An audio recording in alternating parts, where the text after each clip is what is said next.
Good morning student. आज हम पढ़ेंगे what would be the expression for the power in an AC circuit which is having only a capacitor. एक ऐसा AC circuit जिसमें सिर्फ एक कैपेसिटर लगा हुआ है, उसमें पावर के लिए क्या एक्सप्रेशन होगी, आज हम ये आपके साथ डिस्कस करेंगे। अच्छा, हम जानते हैं कि एक ऐसा एसी सर्किट जिसमें सिर्फ एक कैपेसिटर लगा हुआ है, उसमें करंट जो होती है वो लीड करती है वोल्टेज को by an angle 90 degree. It means if E is equal to E0 sine omega t and in that case I would be equal to I0 sine omega t plus 90। ऐसे लिखते थे हम।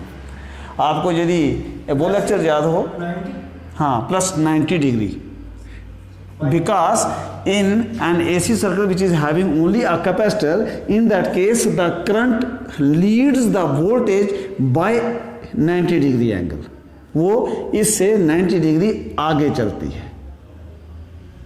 इसलिए अगर E equal to E0 sine omega t होगा तो I would be equal to I0 sine omega t plus 90, इससे जो 90 डिग्री आगे चलेगी। और तो हमने जो फेसर डायग्राम आपको बना करके दी थी, तो अगर ऐसे हम बनाएं, ये ओमेगा टी है और इधर है ई, तो आई कहाँ होगी, तो आई यहाँ से जो 90 डिग्री आगे होगी इस तरफ ऐसे, सो दैट कि ये एंगल 90 डिग्री है, ये आपका आई होगा। ये हमने पीछे वाले उस लेक्चर में किया था जो हमने आपके साथ डिस्कस किया था कि AC circuit having a capacitor only. अब हम बात करते हैं पावर की। अब हम जानते हैं कि पावर क्या होती है। Power P is equal to E into I होता है, E इंटू आई। अब E हमारे पास है E0 sine omega t into I है I0 sine omega t plus 90। यार इसको 90 प्लस ओमेगा टी भी लिख पाएंगे हम। E0 I0 एक साथ हम लिख देते हैं, E0 I0, तो ये आ गया sign omega t into sign, अब हम लिख देते हैं 90 प्लस ओमेगा टी, तो ये हो जाएगा E0 I0 into sine omega t into sine 90 plus theta is equal to होता है cos theta.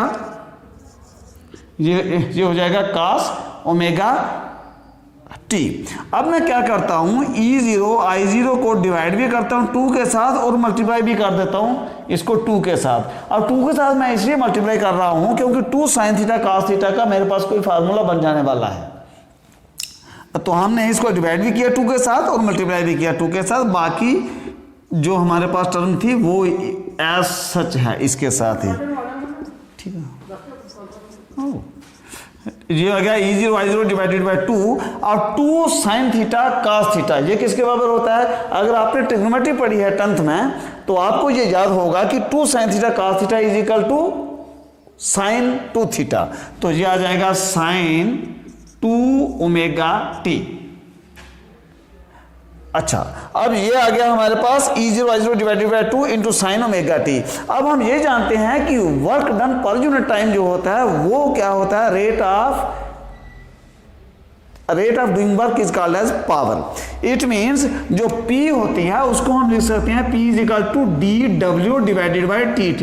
It means rate at which work is done is called as power. ये जो हमने पावर की थी उसकी डेफिनेशन है। अब P is equal to E0 I0 divided by 2 into sine 2 omega t भी है और P is equal to dW बटे dt भी है। इसको इक्वेशन नंबर 1 दे दो, इसको इक्वेशन नंबर 2 दे दो। From equation 1 and 2, from equation 1 and 2 we have, अब हमारे पास क्या बचेगा, ये आ जाएगा dW divided by dt is equal to E0 I0 divided by 2 into sine 2 omega t. तो अब जो dW हम इधर रखते हैं तो dt इधर जा करके इसके साथ मल्टीप्लाई हो जाएगा। So dW is equal to E0 I0 divided by 2 into sine 2 omega t into dt। और dW हमारे पास है कि small work done it is equal to this term, तो हम टोटल वर्क डन निकाल सकते हैं। हाउ, हम उसके लिए क्या करेंगे, इसको इंटीग्रेट करेंगे between the terms 0 and t। What is t? It is capital T। और वो ये जो t ये क्या है, ये टाइम पीरियड है एक पूरे साइकिल का, एक सर्कल जो है, एक जो साइकिल है उस साइकिल में जितना टाइम लगता है that is called as time period. तो इसलिए 0 से लेकर t की लिमिट लेकर के हम इस इक्वेशन को इंटीग्रेट करेंगे so as to find out the total value of the work done. तो हम क्या करेंगे, integrating between limits 0 and t we get. अब इसको इंटीग्रेट करके हम देखते हैं क्या वैल्यू इसकी आती है। इंटीग्रेट करेंगे तो हमारे पास आ जाएगा इंटीग्रेशन ऑफ, इसको मैं पीछे ले जा सकता हूं यहां तक, हाँ यहां तक ले जा सकता हूं। dw is equal to integration of e0 I0 divided by 2 into sine 2 omega t dt। ये आया था जी। अब क्या करेंगे, जो इनमें से जो कांस्टेंट टर्म है वो बाहर निकाल लेंगे और जो ऐसी चीजें जिसके रिस्पेक्ट में हम इसको इंटीग्रेट कर रहे हैं वो चीज अंदर रह जाएगी। तो हम क्या लिखेंगे, is equal to E0 I0 divided by 2 बाहर आ जाएगा। तो इंटीग्रेशन जे इसकी लिमिट लगा लेना 0 से t, अंदर बचेगा साइन 2 ओमेगा t dt। अब साइन थीटा जो होता है उसकी इंटीग्रेशन किसके बराबर होती है? अगर आपने इंटीग्रेशन 11th में फर्स्ट चैप्टर बड़े अच्छे से किया है तो I hope you will know that it is equal to E0 I0 divided by 2 into sine theta की इंटीग्रेशन होती है minus cos theta, because the differentiation of sin theta is equal to cos theta and integration is the opposite of the differentiation, and that's why the integration of sin 2 theta will be equal to minus cos 2 theta। तो इससे ये हो जाएगा minus cos 2 omega t, और जो ये 2 omega है 2 omega t की इंटीग्रेशन भी होगी तो ये इसके डिवाइड आ जाएगा 2 omega and the limit will be 0 to t, 0 से लेकर के t तक इसकी लिमिट रहेगी। So when we apply the limits, तो ये मैं लिख सकता हूं E0 I0 डिवाइडेड बाय इस 2 को भी मैं जो बाहर ले आता हूं तो ये आ जाएगा 2 2 जा 4 ओमेगा, अंदर बचेगा हमारे पास माइनस cos 2 ओमेगा t 0 से लेकर t तक।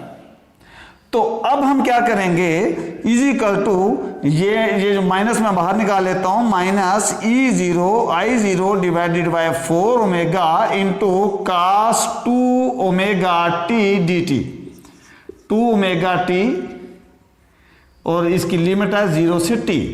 अब अगर याद हो आपको तो जब हमने एसी सर्किट किए थे उस समय जो cos कि कोई भी वैल्यू यहां पर आती है, जब cos 2 omega t exact it was there in that case, तो वहां पर इसकी पूरे की वैल्यू 0 निकली थी।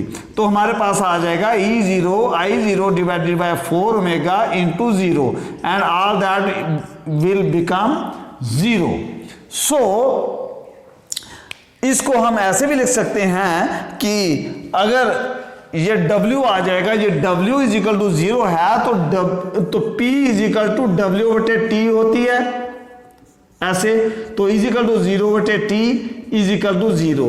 इसका मतलब अगर एक ऐसा सर्किट आपके पास हो जिसमें सिर्फ एक कैपेसिटर लगा हो तो उसकी पावर कितनी होगी, that will be equal to 0। So much dear students, this was all about the expression for the power in an AC circuit which is having only a capacitor. I hope you have understood it, and even if you feel any problem, you are feel free to write your comments or doubts in the comment section so that I may be able to explain them in the next lecture. Thanks for attending the class. Stay home, stay safe.